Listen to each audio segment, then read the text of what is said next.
Real estate के व्यापार से जुड़ी समस्याओं के निवारण हेतु Ashok Vihar real estate association के तत्वाधान में अशोक विहार के सीजनिंग रेस्टोरेंट में एक विशेष बैठक का आयोजन किया गया, जिसमें समस्याओं व शिकायतों के निवारण के लिए बीजेपी सांसद डॉक्टर हर्षवर्धन को विशेष रूप से आमंत्रित किया गया।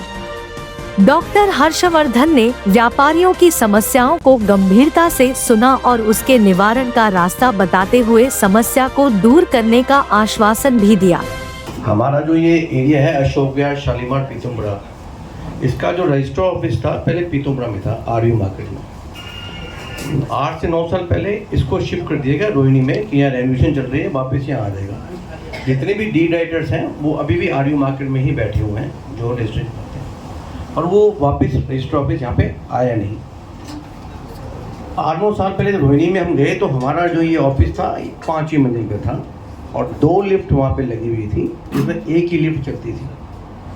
ऊपर हम गर्मियों में जब भी जाते थे तो कभी कभार ही कोई एसी चलता हो पाया गया था, और जन सुविधा के नाम पे तो कुछ नहीं था। अब ये मुद्दा रेवेन्यू डिपार्टमेंट से जुड़ा हुआ है तो एलजी साहब से भी जुड़ा हुआ है, तभी मैं आपके सामने रख रहा हूँ। बीच में लिफ्ट खराब होगी दोनों। बुजुर्ग प्रॉपर्टी के लिए बहुत जाते हैं वहाँ पे, किसी को व्हील करनी होती है, किसी को सिगली करनी होती है, तो उनके लिए पॉसिबल नहीं 5 मंजिल चढ़ना। तो वहाँ पे काला बाजारी चालू हो गई कि भाई इतने पैसे देंगे तो वो नीचे आ जाएंगे और कर लेंगे, चलो वो भी चलता। अब वो दूसरी लिफ्ट भी खराब हो गई, अब वो ऑफिस ले आया वो नीचे ग्राउंड फ्लोर पे, और वहाँ पे कोई जन सुविधा नहीं है। बाहर टेंट लगा दिए हैं, वहाँ कोई पंखे भी एक आधी लगा हुआ, और वहाँ पे आप बैठो। वैसे तो इंडस्ट्रियल एरिया में थोड़ी बहुत प्रॉब्लम्स तो रहती हैं, बट मेन इस वक्त ना इलेक्ट्रिसिटी बिल, जो कि इलेक्ट्रिसिटी उस पर लिखा होता है 8.50 पर किलोवाट, बट वो हमारे को 20 रुपये किलोवाट पड़ता है जाके। अगर एक्चुअल में 50,000 रुपये का बिल है ना तो वो 1,25,000 रुपये बिल पहुँच जाता है अपना। मतलब अगर हम उसको यूनिट से डिवाइड करें तो 20 रुपये प्लस हमारे को बिजली का बिल देना पड़ रहा है इस वक्त।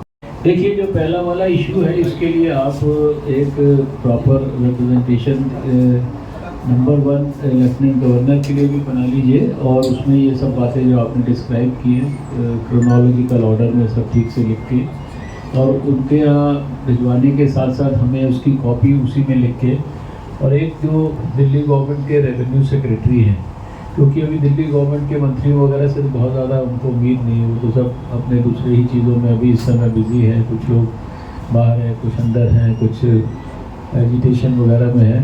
तो रेवेन्यू सेक्रेटरी को भी हम मेरे ख्याल से एक कॉपी जो है कि रेवेन्यू डिपार्टमेंट को, और क्योंकि रेवेन्यू डिपार्टमेंट बेसिकली जो है वो दिल्ली गवर्नमेंट के अंडर ही आता है टेक्निकली। एलजी तो ठीक है, वो तो सुप्रीम है ही है, तो एलजी को भी लिखें, उनको भी लिखें।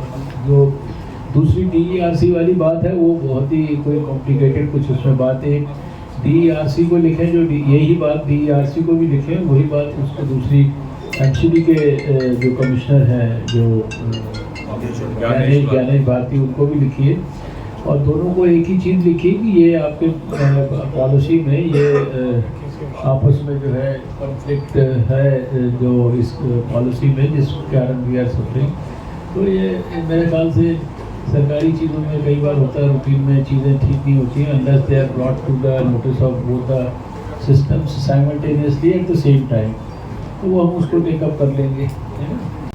Ashok Vihar real estate association द्वारा आयोजित विशेष बैठक में भाजपा सांसद डॉक्टर हर्षवर्धन का फूलमालाओं से भव्य रूप से स्वागत सत्कार किया गया।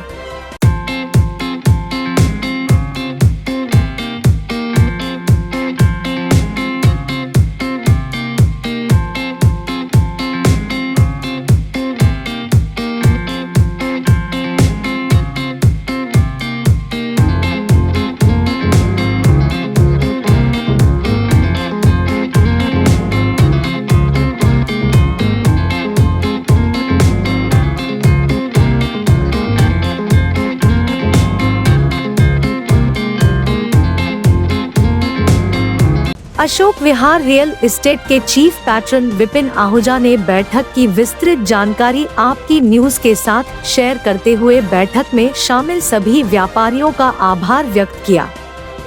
आज की ये मीटिंग बहुत महत्वपूर्ण थी, जिसमें हमारे सांसद डॉक्टर हर्षवर्धन मौजूद थे। इस मीटिंग के अंदर हमारी रियल एस्टेट से जो हमारी एसोसिएशन रिप्रेजेंट करती है, मेन एरिया, वो पूरी मौजूद थी। और इंडस्ट्रियल एरिया जो हमारे वजीरपुर हैं, उसकी वहाँ की जो एसोसिएशंस हैं, उसके तमाम नुमाइंदे मौजूद थे। और हमारे बहुत से जो बड़े बड़े कार डीलर्स के अलावा और भी जो ट्रेडर्स अलग अलग ट्रेड को रिप्रेजेंट करते हैं, वो सभी मुख्य लोग इस बैठक में मौजूद थे। और इसके अंदर हमारे जो रियल एस्टेट से जो हमारी एसोसिएशन है, एरिया, उसके हमारे विभिन्न पहलुओं पे उनसे चर्चा हुई, जिसकी हमें समाधान की आवश्यकता है, वो वाली बातें उनके सम्मुख रखी गई। और भी जिसको लेके इंडस्ट्रियल एरिया की भी कुछ बहुत सी समस्याएं थी, वो भी हमने उनके सामने रखी। और जिसके भी और उसके अलावा जो समझते हैं हम कि हमारे एक सांसद के अंतर्गत आती हैं, वो सभी हमने उनके सम्मुख रखी। और सभी का एक व्यक्तिगत परिचय भी उनके साथ हुआ, जो बड़ी उल्लेखनीय बात है।